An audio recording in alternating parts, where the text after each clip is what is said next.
Hello friends, இன்னைக்கு தேங்காய் பால் புலாவ் சாதம் செய்யலான்னு ஒரு 3 கப்பு பாஸ்மதி ரைஸ் எடுத்துக்கிறேன். 2, 3 தண்ணி ஊற்றி நல்லா கழுவி தண்ணியை வடிச்சிட்டு லாஸ்ட்டாக கொஞ்சம் தண்ணி ஊற்றி ஒரு 15 நிமிஷம் ஊற வச்சுக்கிறேன். தேவையான பொருட்கள் என்னென்னு பார்ப்போமா? காரா மில்க் கோகோனட் பாக்கெட்டு ஒரு பாக்கெட்டு, ஒரு 3 மீடியம் சைஸ் பெரிய வெங்காயம், ஒரு 3 க்ரீன் சில்லி, கொஞ்சம் கருவேப்பிலை, தாளிக்க பட்டை, கிராம்பு, ஏலக்காய், பிரியாணி இலை 2, ஜிஞ்சர் கார்லிக் பேஸ்ட்டு அவ்வளோதான்.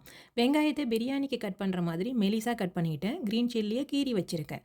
ஸ்டவ் ஆன் பண்ணி ஒரு வாணலியில் தாளிப்பு பொருட்களை நறுக்கி வச்சதையும் சேர்த்து ஜிஞ்சர் கார்லிக் பேஸ்ட்டில் ஒரு டீஸ்பூன் மட்டும் சேர்த்து கண்ணாடி பதத்துக்கு வந்த பிறகு ஸ்டவ் ஆஃப் பண்ணிடணும். அப்புறம் குக்கரில் ஊற வச்ச அரிசியை தண்ணியை வடிச்சிட்டு சேர்த்துக்கிறேன். இந்த காரா மில்க் கரெக்டாக 1 டம்ளர் இருக்கும். அதோட 5 டம்ளர் தண்ணி சேர்த்துக்கிறேன். 1 கப்பு அரிசிக்கு 2 கப்பு தண்ணின்னு சேர்த்துட்டு வதங்கின பொருளையும் சேர்த்து தேவையான உப்பு சேர்த்து நல்லா கிளறிட்டு குக்கரை மூடி போட்டு ஆன் பண்ணி ஒரு 45 நிமிஷத்துக்கு பிறகு திறந்தா அருமையான கோகோனட் மில்க் புலாவ் சாதம் ரெடி ஆயிருக்கு. இதுக்கு சைட் டிஷ்ஷை நெத்திலியை வறுவல் செஞ்சுருக்கேன். இந்த வீடியோ வேணுங்கிறவங்க ஸ்க்ரீனில் தெரியிற ப்ளே பட்டனை தட்டி பாருங்கள்.